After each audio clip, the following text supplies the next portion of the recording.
What's up, Collector? And it's your boy Tony the Tune back. And I am here with another rigorous wrestling review for new PVC, pre-used or previewed. You know, I gotta stop saying that because I never really do pre-use. Here's Bishop. You see him spinning around, and with no further ado, if you don't know who Bishop is, we'll talk about him in a minute. But first, let's take a look at the statue. Let's go. Let's open up Bishop. Oh,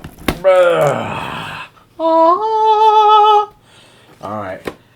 Guys, I say it all the time, but if you're lucky enough to pick up something as cool as Bishop and the resin premier statue from our friends at Diamond Select Toys, you will always get the certificate of authenticity that goes with it. Looks just like this. This one is telling us we have number 1470 of 3000. 1470 of 3000. Put those down. Now, let's open her up. Excitement. Bishop, for those of you who don't already know, is part of the X-Men clan from the future. Bishop has seen multiple timelines, all of which end in disaster, and then settles in hanging out with our 616 crew from the X-Men universe, and staying there permanently, watching over the timelines to make sure disaster doesn't occur. Ooh. Alright, guys. Set this down and crack her open. Oh. Ooh, big guy, big guy. Ooh. All right, first glance, it's just one piece. So I'm going to yank it out as nicely as I can. Oh, our friends at Diamond Select have outdone themselves. This is huge. Sheesh. There we go. It's coming, guys. I'm trying to be very careful because it's easy to hurt if I don't do right. Oh my goodness. Take the styrofoam off. There. I have no idea what I just dropped on the ground. Okay. Now we're going to pull them out of the plastic. Oh, guys. Guys. Pull the plastic out. Set it over there for now and give you guys a first look at Bishop. It's got a little bit of styrofoam right here. Dudes, we've got a lot to talk about. I'm going to show you the Sentinel hand, and hopefully you saw it right away, but I'm going to set this down, and this is a Bishop. Let's do a full body spin.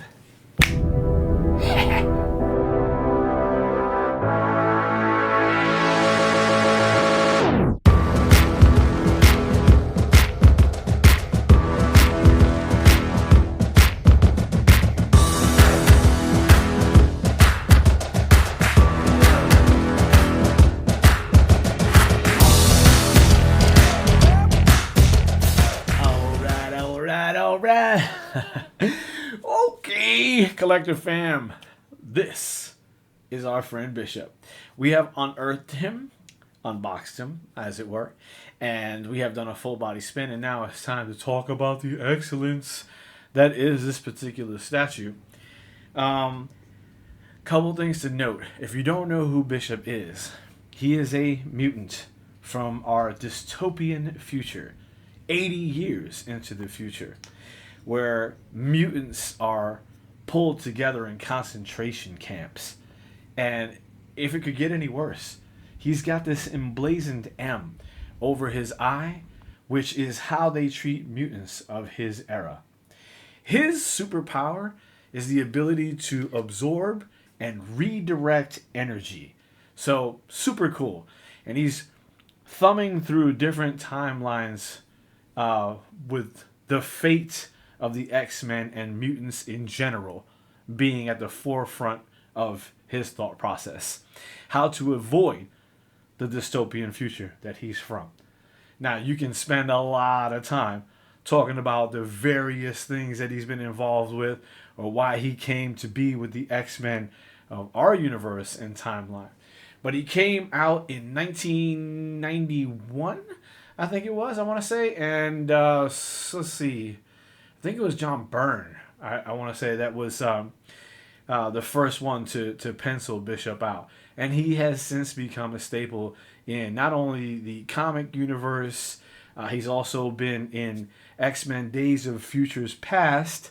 And I'm sure he's going to reemerge as part of the MCU's X-Men lore. So for all that, what we want to take a look at is whether or not this matches what we expect it to look like for Bishop.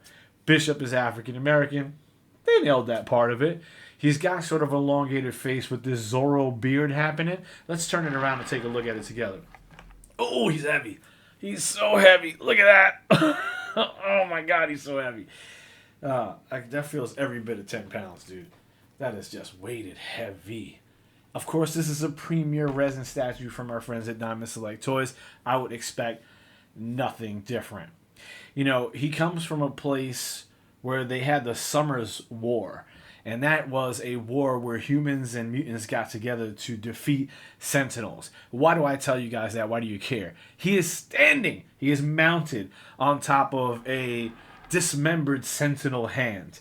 I'm going to turn him up like so. The detail in this hand is pretty damn incredible, guys. I mean, look at the size of this thing. It's just massive. I absolutely love that. Like I said about the eye, you can see just above his eye layer, he's got that big M, which is how they identify mutants of the future. He is known for having this BAG, the big ass gun that he shoots off. And you can see in his left hand some of that power derivation I was telling you about. He must have just absorbed it from someone. And it looks like he's getting ready to redirect it in this pink bubbly ooze of power set. Really super cool. Excellent in terms of portrait. So he's also always got this sort of red ascot deal hanging down. I'm not sure if I remember exactly what that's about, but except for stylistically to set him apart from things, which is also pretty damn cool. The way they did the piece with that ascot sort of hanging down and the folds that it has in it, when you get up on top of the piece, you will notice how much detail they put into it, because it is textured beautifully. It is folded into and onto itself so that you can see all of the wrinkles, and it makes it look like it's not only fabric, but that it's in motion and moving. You can see that by virtue of the fact that his arm is tilted up with the big ass gun in one hand and the power set in the other. So in terms of dynamic, yeah, he's not jumping and he's not leaping into any particular setup here, but it is a triumphant pose. Right? He is holding a weapon. He does have a power set. He does have a look on his face that says, I will shoot your ass. I'll shoot your ass. With this or with this, I'm going to shoot your ass. One of those two might be true. Super cool Sentinel hand. Oh my goodness. I know. I am such a geek. I'm a nerd. There's nothing I can do about that. But this Sentinel hand is so cool. I can imagine this Sentinel hand belonging to a Sentinel that would be this big, you know, and for scale's sake, it's perfect. And you absolutely have to love it. It has battle damage on the hand, not too much. You don't want a Sentinel to look like he's flimsy, mind you. But within the structure of how they laid this out, the hand looked like it was chopped off in mid-grip. And you see that because the fingers are tilted up. He's got this whole thing like he was getting ready to grab it and it went whoosh, and it chopped off his hand. Now, yeah, I mean, I do complain a lot about bases having rock as the place where we set our heroes, but in this case, it looks like it was a Sentinel hand that was dropped in the middle of some concrete. You know, it fell from a very high area and it impacted the ground. The ground exploded. There's rocks sitting all the way up and around it, and it got caught in a place where it was getting ready to either grip him or grip somebody else. But whatever the case is, they lost, because here he stands triumphant. Okay, so portrait 100%, 3 cheeses. I mean, it is cool, and I love the way they did his hair. texturally, it really looks cool. He's got this sort of curly, thick mane that drags behind him. It's not like the Soul Glow. It's not Jerry Curl Juice, right? It just looks thick and heavy and weighted, but flowy. So I think they did a really great job of that. I love the musculature in the arms back here. You guys have to see that. I don't know how much better I can show you, but the musculature in the arms is perfectly done. From an anatomical standpoint, everything about him is great. I love the way they have the arm moving forward, and his chest kind of moves forward as part of it, and that you'll see right here. I love the pose that they have him in because it's not overly exaggerated. Some of these times they have our characters in a pose where you and I would never stand like that. We would stand like this. I would stand like this if I was triumphant over a Sentinel hand. Yeah, damn right I would. I'd be standing over him all day long. I might shoot him a couple more times too. All right, let's make sure we do some basic housekeeping stuff. Okay, guys? It's supposed to sit 16 inches tall in accordance with our friends. I get about 13 inches. I get 13 inches from the bottom of the base right here to the top. So 13 inches is where I would give that, the stop room, and then, another inch above that for clearance sake. Let's see, depth-wise, we have a total of 9 inches. So, give a little room, play back that way. So, what do we say here? We got 13 plus, and then we got 9-inch plus here. And then we'll go for a little width area here, which is about 6.5, 7 inches.